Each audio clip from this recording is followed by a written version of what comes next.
करण विनवा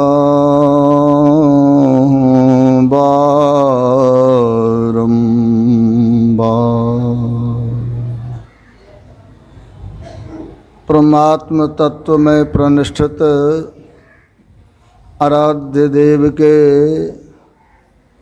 त्रैलोक पावन पाद पद्म में शत शत नमन। आराध्य देव की प्रतिमूर्ति एवं संत मत के वर्तमान आचार्य श्री के चरणों में सत सत नमन। आराध्य देव के विभूति स्वरूप उपस्थित पूज्यपाद गुरुजनों के चरणों में शत शत नमन। आदरणीय धर्म प्रेमी सज्जनों, आदरणीय माताओं एवं भक्तिमती बहनों, आराध्य देव की महती कृपा से हम लोग सत्संग में बैठे हुए हैं और संत जनों के कल्याणकारी ज्ञान को श्रवण कर रहे हैं। संत संसार के लोगों को यह उपदेश दिए हैं, अगर आप अपना कल्याण चाहते हैं तो वह जो परमात्मा सर्वव्यापी हैं, जो परमात्मा सब जगह हैं, उस परमात्मा का दर्शन कर अपना कल्याण बना सकते हैं। उसी परमात्मा के संबंध में तत्वदर्शी महापुरुष महर्षि वाल्मीकि जी महाराज ने भगवान श्री राम से यह कहने पर कि मैं कहाँ रहूँगा, 14 वर्ष मुझे जंगल में रहना है, तो मुझे वो स्थान बताइए जो मैं वहाँ निवास करूं। तो महर्षि वाल्मीकि जी महाराज तत्वदर्शी थे, ज्ञानी महापुरुष थे। वे जानते थे जो भगवान का स्वरूप क्या है, इसलिए उन्होंने कहा राम स्वरूप तुम्हार वचन अगोचर बुद्धि पर अविगत अकथ अपार नेति नेति नित निगम कह। हे राम, आप स्वरूपतः इस प्रकार हैं जो आपका ज्ञान इस इंद्रियों के द्वारा नहीं हो सकता है। आपके स्वरूप के संबंध में वेद यह नहीं है, यह नहीं कह के वर्णन करता है। आप तो सब जगह रहने वाले हैं और आपसे कौन सा जगह खाली है। जो जगह आपसे खाली है वह पहले आप हमको बतावें, तब न आपको मैं आपसे जो खाली जगह है वहाँ रहने के लिए मैं बताऊंगा। भगवान श्री राम समझ गए, ये हमको पहचान लिए हैं। तो भगवान श्री राम चुप हो गए और तब वाल्मीकि जी महाराज कहने लगे, महाराज आप इस संसार रूपी जग पेखन तुम देखन हारे। प्रभु आप इस संसार रूपी जो तमाशा है इसको आप देखने वाले हैं और ब्रह्मा विष्णु महेश सबों को आप नचाते हैं। अब समझिए वह स्वरूप कैसा है। वो परमात्मा कैसे हैं, भगवान श्री राम कैसे हैं, जो संपूर्ण संसार को बनाने वाले हैं, संपूर्ण संसार के रचयिता हैं। उस प्रभु को जो जान लेता है तो उसका कल्याण हो जाता है। और आप सुन रहे थे, जो कोई उस प्रभु को जान लिया तो जानत तुम्हें हो जाई। जिन्होंने उस परमात्मा को जान लिया तो वे परमात्मवत हो गया। अब जरा विचार करें, उसको जानने की आवश्यकता है, उस परमात्मा को जानने के लिए तो कहीं बाहर जाने की आवश्यकता नहीं है। उस परमात्मा को जानना चाहते हैं तो हमारे संत गुरु नानक देव जी महाराज ने बड़ा ही अच्छा कहा, काहे रे वन खोजन जाई, सरब निवासी सदा अलेपा, तो ही संग समाई। पूप मध्य जीवबास बसत है, मुकर माही जस छाही, तैसे ही हरि बसे निरंतर, घट ही खोजाऊं भाई। कहते हैं वो जो सर्वव्यापी परमात्मा है, उनकी खोज कहीं बाहर करने की आवश्यकता नहीं है। जिनको परमात्मा मिले हैं कहीं बाहर में नहीं मिले हैं। चाहे आप पहाड़ के गुफा में चले जाएं, चाहे आप जंगल में चले जाएं, चाहे आप नदी के तीर में बैठकर खोजें, खोजना तो अपने अंदर में होगा।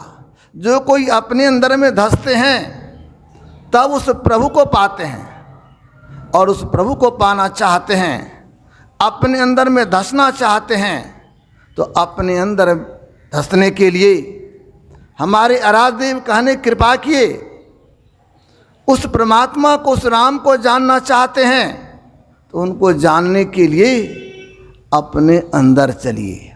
और अपने अंदर चलने के लिए हमारे गुरुदेव ने हम लोगों को इस साधना की विधि बताए हैं।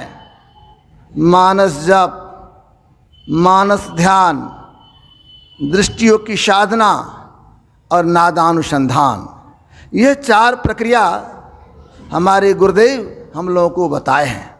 तो हम लोगों को भी इसी 4 प्रक्रिया के माध्यम से उस प्रभु को प्राप्त करने का प्रयास करना चाहिए। उस प्रभु को प्राप्त करने के उद्देश्य से ही यहाँ पर आयोजित मास ध्यान साधना शिविर में हम लोग सम्मिलित हुए हैं और उस प्रभु को पाने के लिए रोज प्रयास करते हैं। रोज जो बांटकर हम मानस जप करते हैं, मानस ध्यान करते हैं, तो प्रयास यही है जो उस प्रभु को प्राप्त करें। ये जो मानस जप और मानस ध्यान करते हैं, इससे हमारी वृत्ति जो बहिर्मुखी बनी हुई है वह धीरे धीरे अंतर के तरफ मुड़ती है। अंतर के तरफ चलने के लिए ही ये साधन है।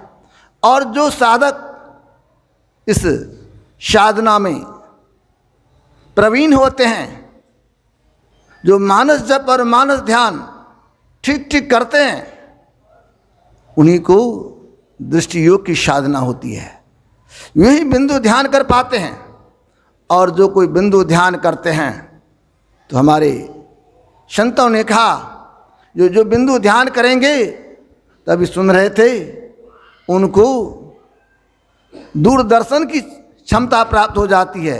यहाँ बैठे बैठे दूर की बात को देख लेते हैं, दूर की बात को जान लेते हैं। जिस तरह दूरबीन है, दूरबीन के माध्यम से दूर के वस्तु को लोग देख पाता है।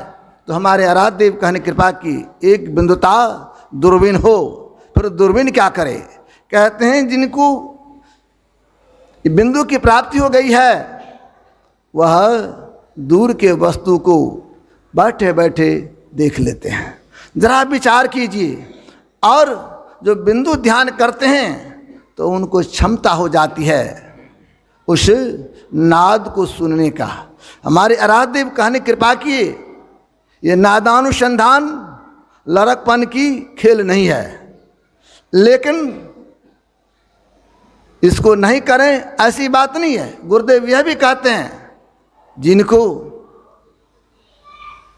विकास की प्राप्ति नहीं हुई है तो उतनी हानि की बात नहीं है जितने की शब्द की प्राप्ति नहीं हुई है। इसीलिए नादानुसंधान करने की जरूरत है।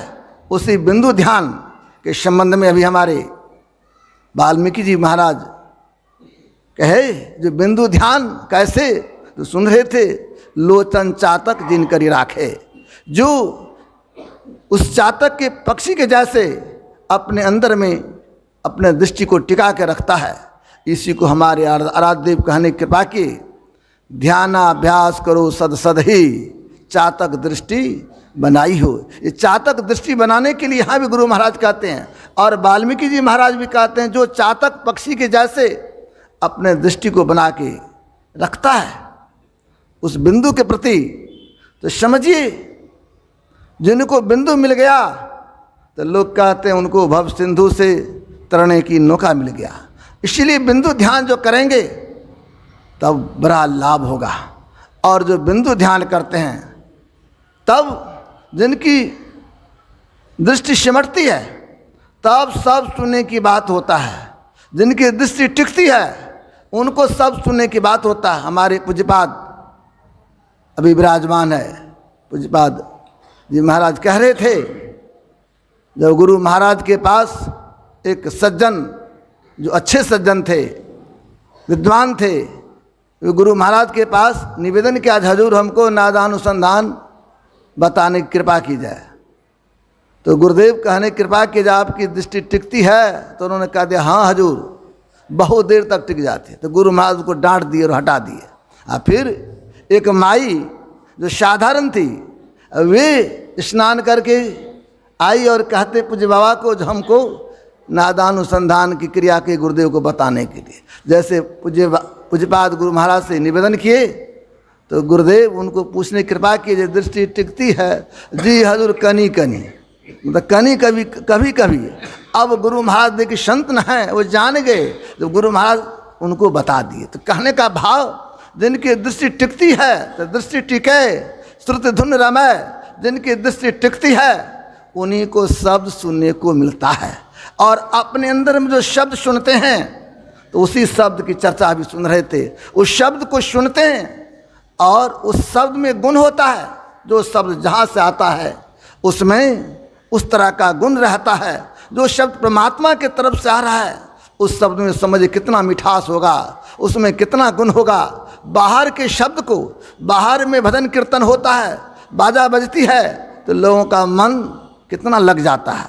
और परमात्मा के तरफ से जो शब्द आ रहा है उसमें कितनी मिठास है। अगर उनको सुनने लगते हैं तो बाहर से बेखबर हो जाता है, बाहर के ज्ञान को भूल जाते हैं। इसीलिए उस शब्द के माध्यम से अपने अंतर में चलते हैं। और अपने अंतर में चलकर जब साधक, अभी सुन रहे थे, ये सारे आवरणों को जब पार कर जाते हैं तब जो प्रभु का ज्ञान होता है वो असली ज्ञान होता है। तब उस प्रभु को हम तत्वतः जान सकेंगे। जिस तरह वाल्मीकि जी महाराज भगवान श्री राम को जान गए, उसी तरह हम लोग भी अंतर में चलेंगे। और अंतर में चलकर जब सारे आवरणों को पार करेंगे तब उस प्रभु को ठीक ठीक जान पाएंगे। और इसके लिए संत सद्गुरु की आवश्यकता है, उनके चरण चरण में जाने की जरूरत है और उनसे शिक्षा दीक्षा लेकर तब जब अंतर साधना करेंगे, अंतर में चलेंगे, तब हमको लाभ मिलेगा। इसके लिए सात्विक भोजन की आवश्यकता है और सत्संग की भी आवश्यकता है। तो हमें चाहिए गुरुदेव के चरणाश्रित होकर उनसे शिक्षा दीक्षा लेकर जब अंतर साधना करेंगे, एक न एक दिन उस प्रभु को प्राप्त कर लेंगे और हम लोगों को भी वह ज्ञान हो जाएगा और हम लोगों का कल्याण हो जाएगा। पूज्यजन विराजमान हैं, इसलिए इन्हीं के साथ मैं अपने वाणी को विराम दे रहा हूँ। श्री सद्गुरु महाराज की जय।